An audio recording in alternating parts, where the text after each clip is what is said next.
ಬಂಧುಗಳೇ, ಹೇಗಿದ್ದೀರಿ ಎಲ್ಲರೂ? ಓಂ ನಮಃ ಶಿವಾಯದ ಮತ್ತೊಂದು ವಿಡಿಯೋಗೆ ನಿಮಗೆಲ್ಲರಿಗೂ ಸ್ವಾಗತ. ಇವತ್ತಿನ ವಿಡಿಯೋದಲ್ಲಿ ನಾನು ದೇಗುಲದಲ್ಲಿ ನಾಣ್ಯವನ್ನೇ ಅಥವಾ ದುಡ್ಡನ್ನೇ ಪ್ರಸಾದವನ್ನಾಗಿ ನೀಡುವ ಭಾರತದ ಏಕೈಕ ದೇವಸ್ಥಾನದ ಬಗ್ಗೆ ತಿಳಿಸ್ತಾ ಇದ್ದೀನಿ. ಇನ್ನೂ ಯಾರ್ಯಾರು ನನ್ನ ಚಾನಲ್ಗೆ ಸಬ್ಸ್ಕ್ರೈಬ್ ಮಾಡಿಲ್ಲ, ದಯವಿಟ್ಟು ನನ್ನ ಚಾನಲ್ನ ಸಬ್ಸ್ಕ್ರೈಬ್ ಮಾಡಿ. ಯಾರ್ಯಾರು ನನ್ನ ಚಾನಲ್ಗೆ ಹೊಸದಾಗಿ ಬಂದು ನಾನು ಹಾಕಿರುವಂಥ ವೀಡಿಯೋಸ್ನ ನೋಡ್ತಾ ಇದ್ದೀರಾ, ನೀವು ಕೂಡ ದಯವಿಟ್ಟು ಸಬ್ಸ್ಕ್ರೈಬ್ ಮಾಡಿ, ಲೈಕ್ ಮಾಡಿ, ಶೇರ್ ಮಾಡಿ, ಹಾಗೆ ಕಮೆಂಟ್ ಮಾಡಿ.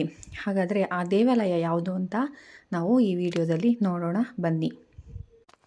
ಈ ದೇಗುಲದಿಂದ ಒಂದೇ ಒಂದು ನಾಣ್ಯವನ್ನು ತಂದರೆ ಜೀವನದಲ್ಲಿ ಎಂದಿಗೂ ಸಹ ಹಣಕಾಸಿನ ಸಮಸ್ಯೆಗಳು ಬರುವುದಿಲ್ಲ.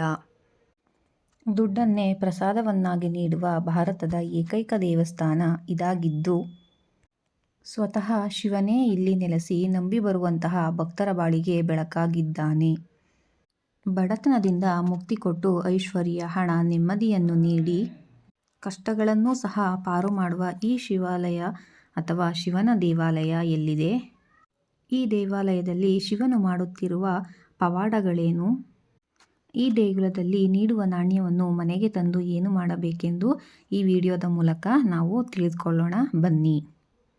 ಪಡಿಕಾಸುರನಾಥರ್ ಎನ್ನುವ ದೇವಾಲಯ ಇದಾಗಿದ್ದು, ಇಲ್ಲಿ ಶಿವನನ್ನು ಸ್ವರ್ಣಪುರೇಶ್ವರ ಎನ್ನುವ ಹೆಸರಿನಿಂದ ಕರೆಯಲಾಗುತ್ತದೆ.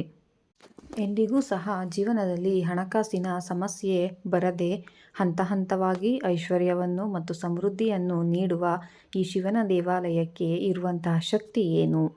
ಆ ಹೆಸರು ಈ ದೇವಾಲಯಕ್ಕೆ ಹೇಗೆ ಬಂತು ಎಂದು ತಿಳಿಯುವುದಾದರೆ, ಪಡಿ ಎಂದರೆ ಮೆಟ್ಟಿಲು, ಕಾಸು ಎಂದರೆ ದುಡ್ಡು, ನಾಥರ್ ಎಂದರೆ ಕೊಡುವವರು ಎಂದರ್ಥ. ಅಂದರೆ ಮೆಟ್ಟಿನ ಮೇಲೆ ದುಡ್ಡನ್ನು ಇಟ್ಟರೆ ಜೀವನದಲ್ಲಿ ಆರ್ಥಿಕ ಸಮಸ್ಯೆಗಳು ಬಾರದಂತೆ ಅನುಗ್ರಹಿಸುವ ದೇವಾಲಯ ಇದಾಗಿರುವುದರಿಂದ ಪಡಿಕಾಸುನಾಥರ್ ಎಂಬ ಹೆಸರು ಈ ದೇವಾಲಯಕ್ಕೆ ಬಂದಿದೆ.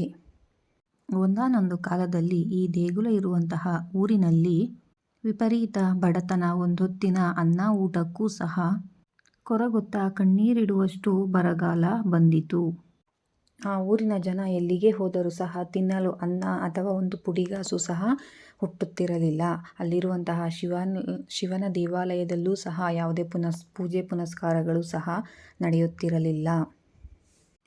ಇಂತಹ ಸಮಯದಲ್ಲಿ ಶಿವನು ಪೂಜಾರಿಯ ಕನಸಿನಲ್ಲಿ ಕಾಣಿಸಿಕೊಂಡು, ನಾಳೆಯಿಂದ ಈ ದೇಗುಲದ ಮೆಟ್ಟಿಲುಗಳ ಮೇಲೆ ಬಂಗಾರದ ನಾಣ್ಯ ನಿನಗೆ ಕಾಣಿಸಿಕೊಳ್ಳುತ್ತದೆ.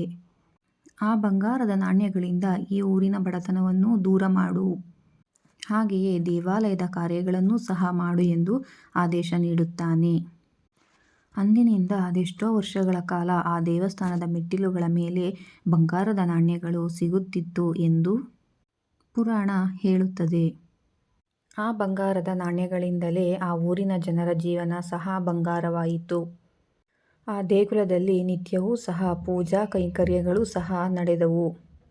ಈಗಲೂ ಸಹ ಅಲ್ಲಿನ ಜನರು ಮನೆಯಿಂದಲೇ ನಾಣ್ಯಗಳನ್ನು ತೆಗೆದುಕೊಂಡು ಹೋಗಿ ಆ ದೇವಸ್ಥಾನದ ಬಳಿ ಇರುವಂತಹ ಮೆಟ್ಟಿಲುಗಳ ಮೇಲೆ ಅರ್ಚಕರ ಕೈಗೆ ಆ ನಾಣ್ಯವನ್ನು ಕೊಟ್ಟು ಆ ಮೆಟ್ಟಿಲುಗಳ ಮೇಲೆ ಇಟ್ಟು ಪೂಜಿಸಲು ಹೇಳುತ್ತಾರೆ. ಶಿವನ ಮುಂದಿಟ್ಟು ಒಂದೇ ಒಂದು ನಾಣ್ಯ ಅಥವಾ ನೋಟನ್ನು ಮನೆಗೆ ತರುತ್ತಾರೆ. ಹೀಗೆ ಮಾಡುವುದರಿಂದ ಅವರಿಗೆ ಎಂದಿಗೂ ಸಹ ಬಡತನ ಬರುವುದಿಲ್ಲ ಎಂಬ ಅಪಾರ ನಂಬಿಕೆ ಇದೆ ಅಲ್ಲಿನ ಜನರಿಗೆ. ಈ ಶಿವನ ದೇಗುಲ ಸಾವಿರಾರು ವರ್ಷಗಳ ತುಂಬ ಹಳೆಯ ದೇವಸ್ಥಾನವಾಗಿದೆ ಹಾಗೂ ಚೋಳರ ಕಾಲದಲ್ಲಿ ಕಟ್ಟಿಸಿದ್ದಂತಹ ದೇವಾಲಯವೆಂದೂ ಸಹ ಹೇಳಲಾಗುತ್ತದೆ.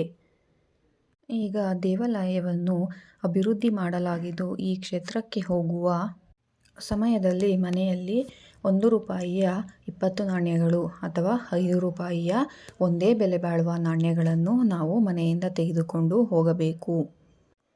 ತೆಗೆದುಕೊಂಡು ಹೋದ ನಂತರ ಆ ನಾಣ್ಯಗಳನ್ನು ಆ ದೇವಾಲಯದ ಅರ್ಚಕರಿಗೆ ಕೊಟ್ಟು ಅವರು ಶಿವನ ಮುಂದೆ ಆ ನಾಣ್ಯಗಳನ್ನು ಇಡುತ್ತಾರೆ. ಹಾಗೆಯೇ ಅಲ್ಲಿರುವಂತಹ ಮೆಟ್ಟಿಲುಗಳ ಮೇಲೆಯೂ ಸಹ ಆ ನಾಣ್ಯಗಳನ್ನು ಸಮಸಂಖ್ಯೆಯಲ್ಲಿ ಇಡಲು ಹೇಳುತ್ತಾರೆ. 2, 4, 6, 8, 10 ಹೀಗೆ ಸಮಸಂಖ್ಯೆಯಲ್ಲಿ ಆ ನಾಣ್ಯಗಳನ್ನು ಇಟ್ಟ ಮೇಲೆ ವಿಶೇಷವಾಗಿ ಪೂಜೆಯನ್ನು ಮಾಡಲಾಗುತ್ತದೆ. ಪೂಜೆಯ ಬಳಿಕ ಅರ್ಚಕರು ನಿಮಗೆ ಬೆಸಸಂಖ್ಯೆಯ ನಾಣ್ಯಗಳನ್ನು ನೀಡುತ್ತಾರೆ. ನಿಮ್ಮೆಲ್ಲ ಹಣದ ಬಾಧೆಗಳು ದೂರವಾಗಲಿ, ಐಶ್ವರ್ಯ ಪ್ರಾಪ್ತಿಯಾಗಲಿ, ಸಕಲ ಸಂಪತ್ತು ನಿಮಗೆ ದೊರಕಲಿ ಎಂದು ಬೇಡುತ್ತಾ ಅವರು ಕೊಟ್ಟಂತಹ ನಾಣ್ಯಗಳನ್ನು ಆ ದೇವಸ್ಥಾನದಿಂದ ನಮ್ಮ ಮನೆಗೆ ತಂದು ನಮ್ಮ ಪೂಜಾ ಮನೆಯಲ್ಲಿ ಇಟ್ಟು ಪೂಜಿಸಬೇಕು. ಹೀಗೆ ಮಾಡುವುದರಿಂದ ಜೀವನದಲ್ಲಿ ಎಂದೂ ಸಹ ನಿಮಗೆ ಹಣಕಾಸಿನ ಕೊರತೆ ಬರುವುದಿಲ್ಲ.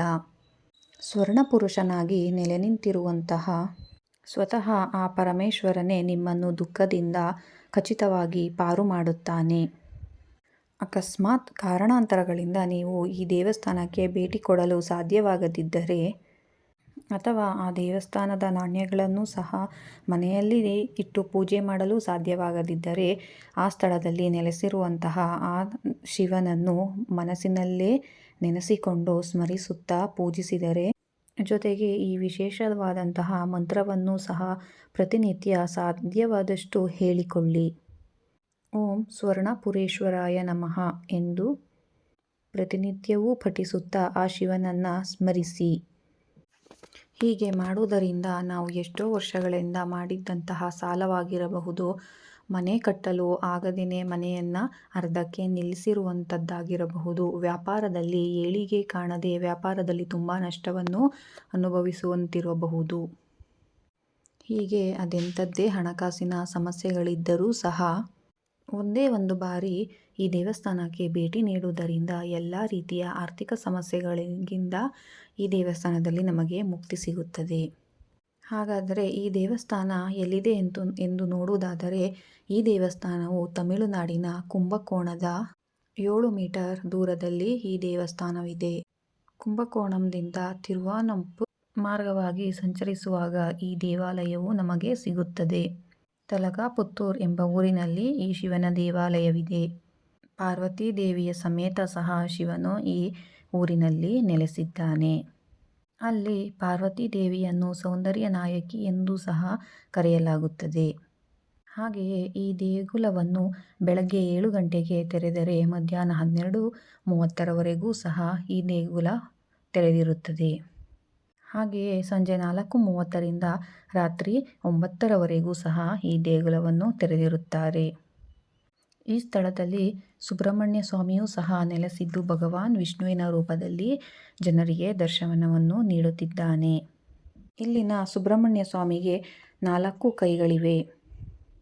ಹಾಗೆಯೇ ಇಲ್ಲಿ ನೆಲೆಸಿರುವಂತಹ ಗಣಪತಿಯನ್ನೂ ಸಹ ಸ್ವರ್ಣ ವಿನಾಯಕ ಎಂಬ ಹೆಸರಿನಿಂದಲೂ ಸಹ ಕರೆಯಲಾಗುತ್ತದೆ. ಹೀಗೆ ಶಿವನು ತುಂಬ ಕಷ್ಟದಲ್ಲಿರುವಂತಹ ತನ್ನ ಭಕ್ತರನ್ನು ಕಾಪಾಡಲೆಂದೇ ಈ ಕ್ಷೇತ್ರದಲ್ಲಿ ಸ್ವತಃ ಅವನೇ ನೆಲೆಸಿದ್ದಾನೆ. ನಮ್ಮ ವಿಡಿಯೋ ಇಷ್ಟವಾಗಿದ್ದಲ್ಲಿ ದಯವಿಟ್ಟು ಒಂದು ಲೈಕ್ ಮಾಡಿ, ಕಮೆಂಟ್ ಮಾಡಿ. ಹಾಗೆ ನನ್ನ ವಿಡಿಯೋ ನೋಡಿದ್ದಕ್ಕಾಗಿ ನಿಮ್ಮೆಲ್ಲರಿಗೂ ಧನ್ಯವಾದಗಳು.